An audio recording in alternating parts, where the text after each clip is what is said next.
Hello my dear students. So here we are with the second video of our second chapter of history, that is New Kings and Kingdoms. One video we have already done about this chapter, in which we have studied the emergence of dynasties, about the prashastis, about warfare for wealth, how the dynasties emerged, कैसे emerge हुई नई dynasties और कैसे जो rulers थे they had wars for the wealth, कैसे wealth के लिए लड़ाइयाँ होती थी, that all we have studied. And now we are here with the next topic, that is a closer look, the Cholas. That means we are going to have a case study, or we are going to have a closer look at the Chola Empire, Chola dynasty. Okay, the Cholas belong to the southern part of our country. Cholas जो हैं वो हमारे southern India में हुई एक dynasty है, and this dynasty is a very famous dynasty, और we can say that they are very important part of our history because they have contributed a lot to the development of the country, or we can say they have contributed a lot to the glorifying history of our country. हमारी जो country की इतनी जो सुंदर इतिहास है, इतना जो glorified इतिहास है, उसमें बहुत important role चोलास का भी है.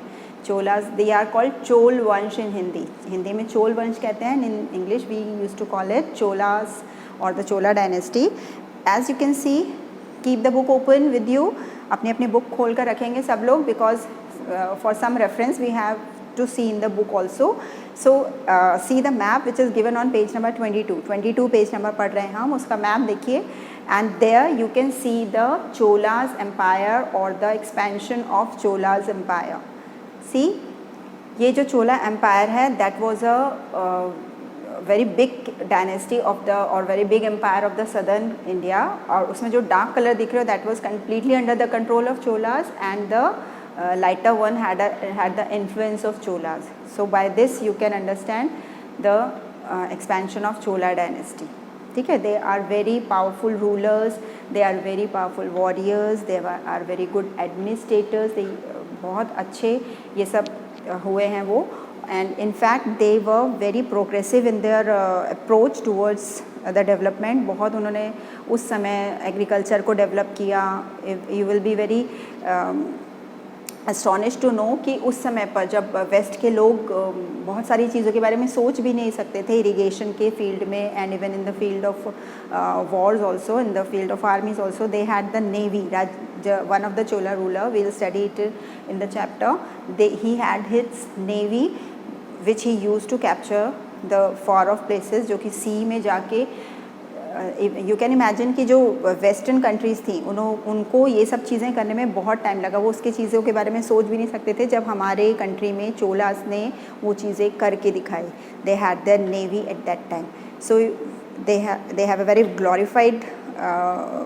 they have glorified our history, और ये जो golden period कहलाता है हमारी ancient history का, this is one of the period of Cholas.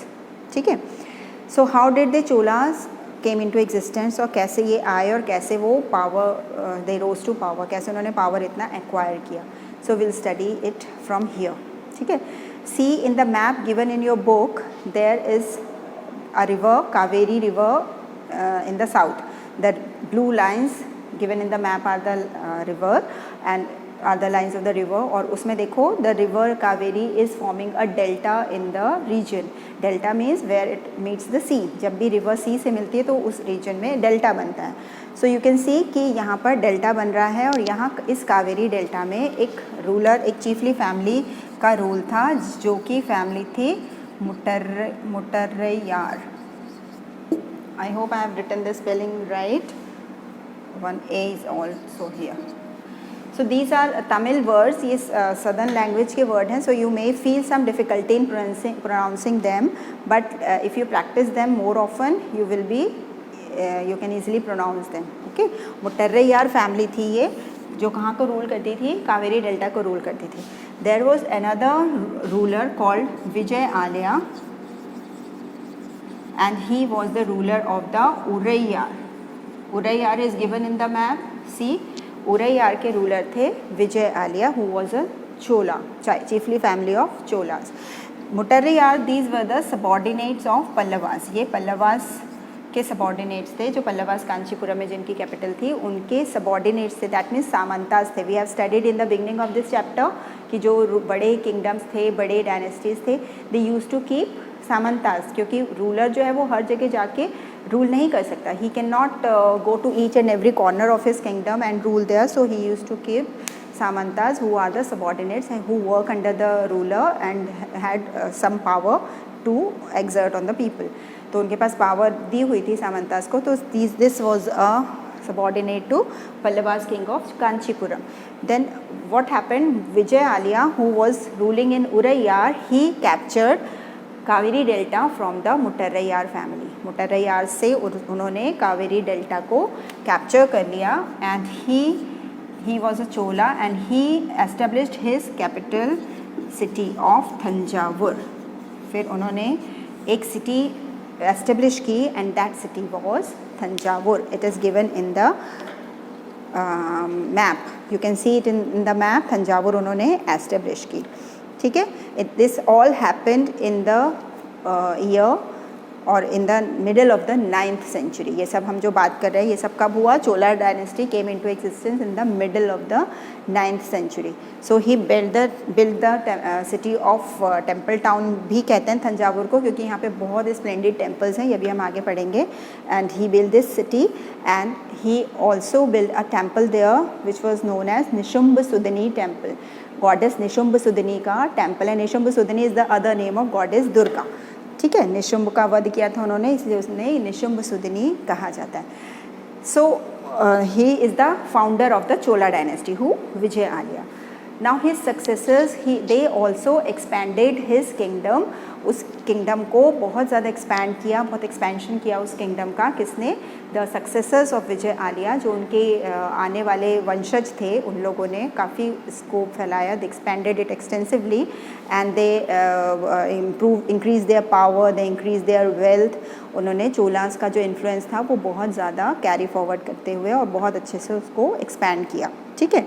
They developed they captured the regions of Pandya kingdom. Pandya dynasty थी साउथ में, साउथ ऑफ थंजावुर। थंजावुर के नीचे देखो, नीचे पांड्यास लिखा हुआ है, तो इतना उनको रिड्यूस इन साइज़ कर दिया था कि पांड्यास जो थे वो केवल अब नीचे की तरफ रह गए थे, बाकी पूरा उन्होंने पांड्या से कैप्चर कर लिया था। And similarly they capture the territories of the Pallava king also. Pallavas जो थे वो उनके नॉर्थ में थे। किसके नॉर्थ की बात करें हम? थंजावुर के, ठीक है। थंजावुर के नॉर्थ से उन्होंने पल्लवास को हराकर वहाँ अपना किंगडम एक्सपैंड किया और साउथ में पंड्यास को हराकर नीचे की तरफ अपना किंगडम एक्सपैंड किया और they grew in size and they grew in wealth, ठीक है। One of the very important और the most powerful ruler of Cholas dynasty is Rajaraja one. Rajaraja one जो हैं वो बहुत इम्पॉर्टेंट, बहुत पावरफुल रूलर हुए हैं चोलास के, चोला एम्पायर्स के, और उन्होंने इसको किंगडम को काफ़ी फैलाया। उनका एडमिनिस्ट्रेशन बहुत अच्छा था और उन्होंने in fact he also had very good policies for the people also, because he was a very good administrator. तो उन्होंने बहुत अच्छी अच्छी पॉलिसीज़ भी चलाई अपने सिटी को प्रॉस्परस करने के लिए, क्योंकि हमेशा ये ध्यान रखना कि कोई भी सिटी या कोई भी एम्पायर तभी प्रॉस्परस होता है, तभी वो समृद्धशाली होता है या वहाँ पर बहुत वेल्थ होती है जब वहाँ के लोग तरक्की करते हैं। केवल राजा के तरक्की करने से सिटी या देश या सोसाइटी नहीं तरक्की करती। When the people will prosper then only the country और the empire will be prosperous. तो उन्होंने लोगों को समृद्ध बनाने के लिए बहुत वर्क किया। So he was a very important and powerful ruler of Chola dynasty. Similarly his son Rajendra one, his son was named as Rajendra I and he also carry forward the legacy of his father. अपने father की legacy उन्होंने आगे बढ़ाई और अपने kingdom को बहुत expand भी किया। अच्छी पॉलिसीज़ उन्होंने कैरी फॉरवर्ड की, जो उनके फादर की चलाई हुई पॉलिसीज़ थी, और भी अच्छी पॉलिसीज़ वो लेकर आए। And similarly he developed his navy. अभी हम बात कर रहे थे ना, मैंने बताया था आपको कि उन्होंने, उनके चोलास के पास नेवी हुआ करती थी। So he was the king Rajendra one. He captured Sri Lanka as well as some portions of south east Asia. South east Asia में वो इंडोनेशिया में उन्होंने कुछ कैप्चर किए थे, और may be you can say they had the influence there. तो वहाँ तक जाने के लिए he used his navy, naval powers को उन्होंने यूज़ किया। He had his army in the sea, तो these are the things which are very important regarding Cholas. And Rajendra I, he even raided Ganga Valley. ठीक है, there is a line there, you have to understood it कि understand it कि क्या है ये चीज़. Ganga valley को भी उन्होंने रेड किया, मतलब वहाँ भी उन्होंने अटैक किया. गंगा वैली से मतलब क्या हो रहा है हमारा, in the northern part of the country. अभी जो चोलाज हैं they are restricted to the southern part of our country. तो यहाँ पर गंगा वैली में गए वो, इसका मतलब क्या हुआ कि वो नॉर्थ तक गए जब वो नॉर्थ में, तो वो ईस्टर्न साइड पर ही थे. उन्होंने बंगाल की तरफ अटैक किया, जैसे आप ये देख रहे हो ना मैप में. तो उनका पावर जो है वो इसी तरफ रोज़ हो रहा है, इस तरफ वेस्टर्न साइड की तरफ उन्होंने कैप्चरिंग नहीं की थी. So he defeated the Palas over there and he therefore he is called as Gangaikonda Chola. ठीक है, क्योंकि उन्होंने गंगा वैली को रेड किया था ना, तो उनको एक टाइटल दिया जाता है और वो टाइटल है गंगाई कोंडा चोला. मतलब इसका मतलब क्या हुआ, the Chola king who has raided or who has won Ganga, Ganga को जीतने वाला चोला king.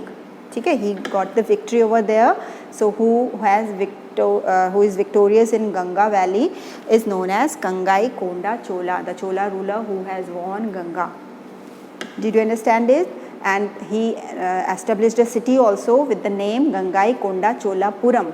See in the map above Thanjavur, you can see the city of Gangai Konda Cholapuram. These are Tamil words. I know you must be laughing, some of the children must be laughing कि ये कैसे नाम है, but you have to learn this and you will learn it only with practice.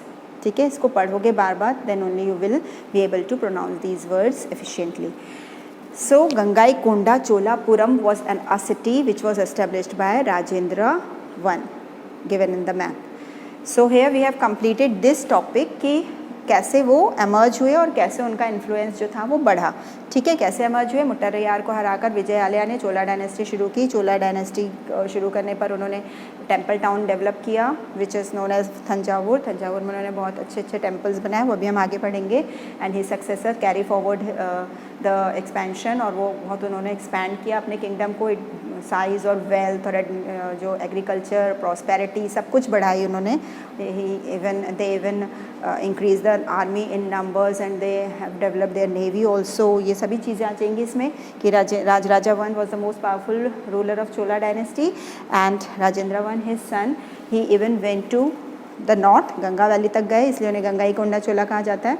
गए और उन्होंने जीता भी. Not only he raided, he also won. He defeated the Palas in West Bengal and he won the Ganga valley, some part of the Ganga valley. And he developed a new town called Gangai Konda Cholapuram, and similarly he used his naval powers to capture Sri Lanka and Southeast Asian countries. Clear? So another topic that we are going to take is splendid temples and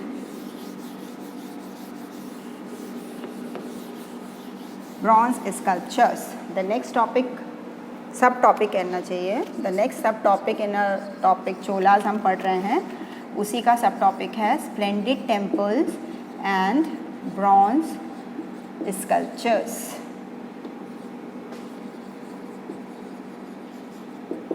We have studied in the previous video that temples are a good way of, are an important way of showing the wealth and prosperity and the power of the kings in the ancient history. पुराने ज़माने में बहुत सारे जो राजा महाराजा थे वो अपनी wealth और पावर को शो करने के लिए दे यूज़ टू बिल्ड टेम्पल्स. ये हमने मोहम्मद गज़नी और गौरी पढ़ते समय भी पढ़ा था. ठीक है, तो उस समय पर भी Cholas had built these marvelous temples, these beautiful splendid temples. जो साउथ का जो आर्किटेक्चर है, जो चोलास का जो आर्किटेक्चर है, it is one of the finest in the world.